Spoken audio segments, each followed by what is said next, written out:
Against my better judgment, I am recording this late at night, so I am going to have to do some wonky sound editing in order to get this to sound good. But here we are. This week has been a little rough, I'm not going to lie. I got very badly ill and fell behind on the work that pays, so I fell behind on any work that I was going to do this week as far as progress is concerned. That being said, my wife, who also is an aspiring writer, I say an aspiring writer, she wants to write at least, mentioned that some of her stories she really wants to sit down and write with me. Not in the sense that we both write together, but rather we are writing at the same time in the same space. Basically body doubling for you ADHD nerds out there. So, this week doesn't look good. I didn't get a lot done, but again, I can't afford to beat myself up, and I don't want to give you all nothing, so I'm going to talk about all of my projects this week. All of these that you see before you. We'll start with the first group, which is the tabletop role-playing game design. I have 4 projects here. The first is named Vremia. This is it's an RPG that I am designing that was based heavily off of Elden Ring. I have an interesting world idea behind it, in the sense that basically in this universe time is broken, and what that does is, practically speaking, that means that there are regions that are stuck in a time loop, and each region is stuck at a different time, in a different length of time. So one region might have a loop that is just 5 hours. Another region might have a loop that's 5 months. But when the time loop resets, it always goes back to that same point. This is a important rule, and more importantly, while the characters can remember everything that happens, no one else does. So somebody who resets in a time loop after the characters have met them already won't remember the characters, and they will be meeting the characters again. Anyway, this game is based out of basic role-playing, which is a Chaosium product, and Chaosium is very chill, as far as I understand, about letting people use their rules for stuff. The whole point of basic role-playing was making your own world and doing your own thing. So they're pretty lenient, I think, about letting people do what they need to do with these sorts of things. Anyway, right next to that, and on a lower priority list, is Tunderfold. This is a world that I have already basically made. I know everything about the world, like the back of my hand, practically. The problem is with this is that I'm not as interested in it. I started doing a Fate game in this world, and that died, unfortunately, due to my inability to plan and maintain a schedule as a DM. It's a hard life. It sucks. I don't like online games. I really don't. It's hard to maintain, and especially when people want to have like lives outside of the game consistently and they can't meet every week, it becomes very difficult. And plus, I don't really know the Fate system that well. I'm not that good at it. So Tunderfold would also be a basic role-playing style game. I have different races and new things that I would need to set up, but generally speaking, it would be pretty simple, and then I would just have to write up the world document. So theoretically, this shouldn't take that long. The problem is, I just am not as interested in it as much. The whimsical RPG, this was the thing that I was working on last week, and it's the basically cute fairies based on Shadowrun mixed with Fate. I don't have I have Make World written here in a question mark, but I don't know what exactly I would be doing with that. Part of me thinks that should be part of the rules, but it's very difficult when I'm just like, this is just a raw idea. Like, I haven't even gotten very far in this. I'm still kind of figuring out the base rules. I mean, I have the base rules figured out, I should say. I just don't have them written down properly. But, yeah, and so theoretically I could play test this any time. I would just have to make the characters for people, since making them, like, having them make it would be a wonky mess of me trying to pull, like, rules from one book and pull rules from another book, and it would just be so much easier if I did it. Anyhow, the last is a Defeat the Slaves to Darkness campaign. This is a Pathfinder, primarily RPG. Now, I say primarily. One of the things that I would love to do is to make a couple of campaigns that are game agnostic. The trick is, given the way 5th edition went, I'm not sure that is the most sane idea, because of how radically different 5th edition's balance was from Pathfinder. Or 3.5, right? We're ignoring 4 for this because that was a wild time. But this is these games are radically different in terms of the power level of enemies, the power level of the characters, and so you would basically have to make side-by-side encounters and just adjust the numbers, which, I mean, theoretically, that's not that hard to do, but it does take a lot more time, and it would be very exhausting. Now, I could, hypothetically, just set up a world and a rough plot in terms of timeline of what the enemies are doing during these times, what's happening, and let the DMs come up with the actual encounters. I could do that. The problem is, the whole point of a module is to eliminate as much work for the DM as possible. And that, for me, one of the things I don't like doing is crunching numbers and making encounters. So that's the whole point of the module. Why would I not include that in the module? Now, a lot of these have a very similar setup in terms of what we are doing in them. Like, you'll notice all of them have write-out base rules, basically, and write-out world document, world book, write-out scenarios, things like that, right? The only difference is this bottom one, where you have plot-out campaign, design encounters, write-out campaign, and write-out world information. The thing is, that is actually a smaller... That's not exactly the full list, because if I go here and click on this, it takes me to the Pathfinder campaign that I have written out. And now I have each of those things subdivided into others. So I want to make a fortress system. I want to modify the leadership feat. I want to make a variation of the Kingdoms and Warfare system that Matthew Colville made.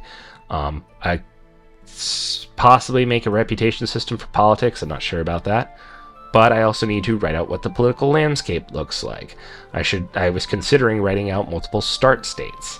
I was thinking of coming up with a bunch of low-level adventures and different potential plots for different countries, just so that when the people who would have this would have a wide variety of things they could start with. Have sort of like how, if you know anything about Guild Wars 2, you have different characters and different starting zones that you can start in, and then they all lead to one main storyline that everyone basically does. And then there's the actual game elements, the encounters, enemies, boss fights, puzzles, start states, etc.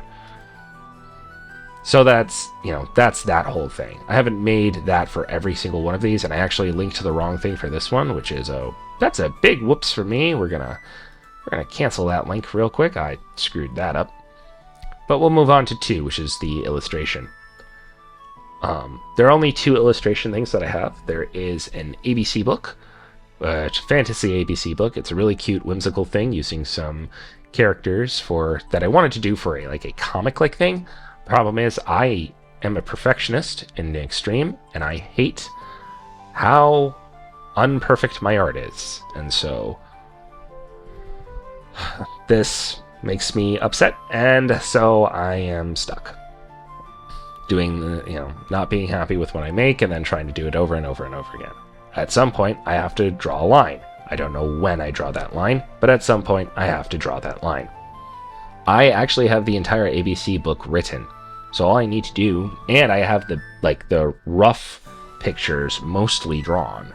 So all I have to do now is just finish doing the line art and then coloring them in, and then actually, I also have to add the text. So add that, add that to the list. But then after that, it's just publishing, which I know publishing is its own bear and its own mess of things, but that's how it is, right? The other one, I have a story that is kind of near and dear to my heart. It's currently called Unbound, but that's probably going to change. It is the story of a number of children who are caught in a war between magic and technology. That's a little complicated. That's a bit of an exaggeration as for the full story. The war between magic and technology is definitely a part of it, but basically a bunch of misfits trying to survive in a world where nobody seems to like them. That's what it boils down to, right? That is the whole story, and we move on. It's very heavily anime inspired. I cannot explain this whole thing to you in the amount of time I want to allow myself. As is, I'm already probably 12, 11 minutes into this, and so we got to keep moving, because I don't want this to be a 40-minute long video. As far as writing is concerned, I have an animated series I'm working on. I call it the Feywild animated series, and I am heavily inspired by Arcane. They managed to do 40-minute long animated episodes, and I want to do something similar. Why should not to be rude, but why should those godless heathens have all the good animated stories? I refuse to believe that should be okay. So I'm working on making my own. I want to make a good series, and this is a story about a young woman who is traveling through the Feywild to save her village. And she's traveling with what you find out fairly early on is an angel who fell from heaven. Not full-blown fallen angel as in demon, but an angel who literally fell out of heaven and crashed on Earth. So, he's trying to get back, and she's trying to save her village. Beyond that, I have a story set in the same world as Tunderfold, which is why they both share a purple outline. You will note, see, they both have purple outline, called the Bard King. I am tempted to call this Soldier Poet King, but for now, it's just the Bard King. It is a series of novels. It would be a trilogy, and I just have to outline and write it. Just do the entire thing. Write the whole book. Just basic little things. I know who the characters are, sort of. I know who most of the characters are, and I know sort of things about them, and I know what I want to have happen and what I want the characters to struggle with. It's just the specific details and how they resolve all these different things that I'm wrestling with. And then this last one, I recently added I really want to make a Boniface movie.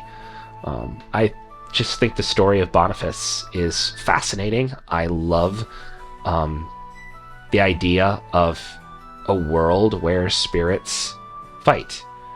And frankly, the old historical Christianity, where they understood that spirits were real, that the old gods were real. They were not God in the sense of who God is, but they were powerful beings, watchers, other such things, and they had power. So the idea of Boniface going to this tribe and going to chop down their tree, and then as he raises his axe, a wind blows and blows the tree over after he preached a sermon. That's, to me, the story of God defeating the idols, just like God went before Israel and defeated Dagon by cutting off his head and hands. So that's writing. And then I've got so much, just talk so much, people. I've got so much more to do. Animation.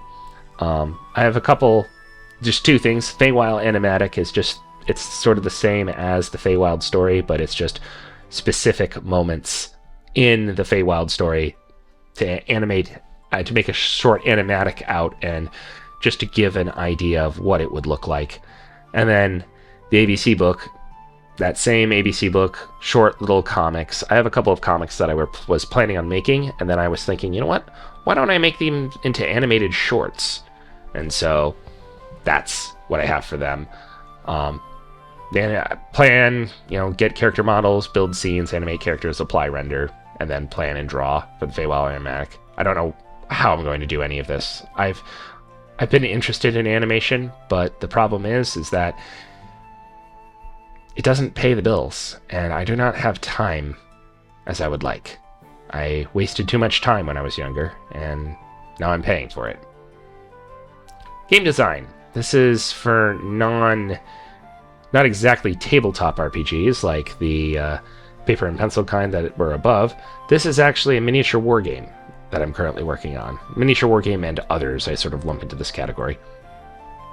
The Shattered World is kind of my baby. I have this massive set of documents that is basically specific rules for every single faction that I've considered adding. I'm probably going to have to trim this down, but especially since I am, this has gone through multiple iterations and I've been pulling from different games, but the short version is that this has so many different layers, right? And so even though I only have three different things here, make base rules, make faction rules, and design faction units, like, that covers the entirety of making a game, right?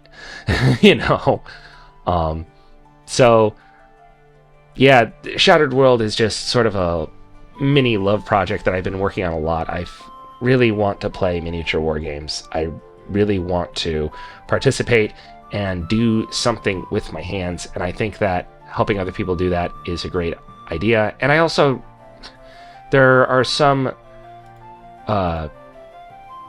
companies out there who have pretty predatory marketing and systems in place in order to make lots of money, and I just don't think that's okay. And so, am I going to knock them out? No, of course not. There's no way I will. But I can provide another option, theoretically. Not that this will actually get published, but, if you don't work on something, you're never going to do it. And then last, we have video games. There are only really two that I am interested in. Both are forms of JRPG, but not exactly the same.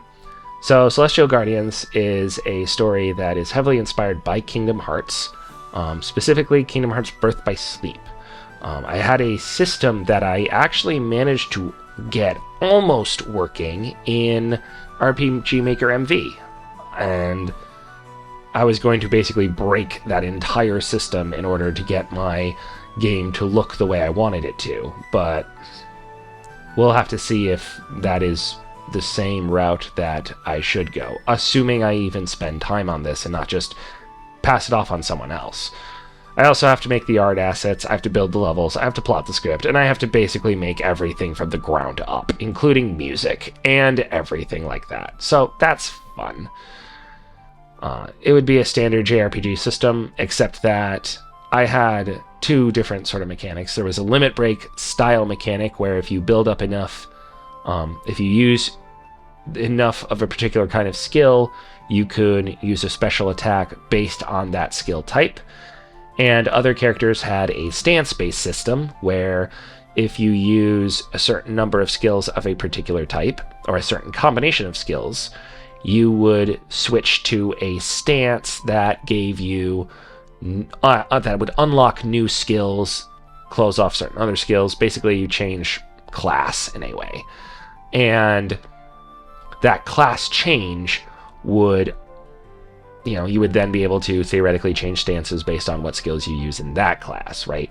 So it was meant to create a little extra depth to the rather than just use the same skill over and over again issue that you run into a lot. Kind of influenced by the birth by sleep form system. And then there were some that were combinations thereof. In the other game, which is a lot less thought out, it is much more... Oh, and I do have the story entirely plotted out for Celestial Guardians. For Soul's Fate, that's a little different. I have the characters, and I have sort of what they do, and I know how I want the gameplay to look, but I don't have much of a story at all. I need to see if the system I want to use can be built. I was hoping to include a grid system where you basically you appear in a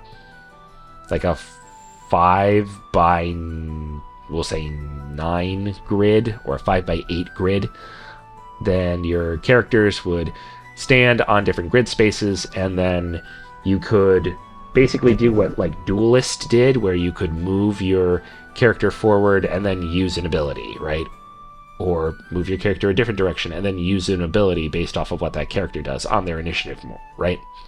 I was also thinking of including what equipment you equip changes what skill the character has style of thing. So if one character equips a certain kind of trap that uses that trap for that skill, right? Or we'll call it tricks, and one of them could be a trap, one of them could be scorpion wire, one of them could be whatever, Another character who would have her weapons changes her, what her weapons uses, what weapons she uses changes what skills she has access to.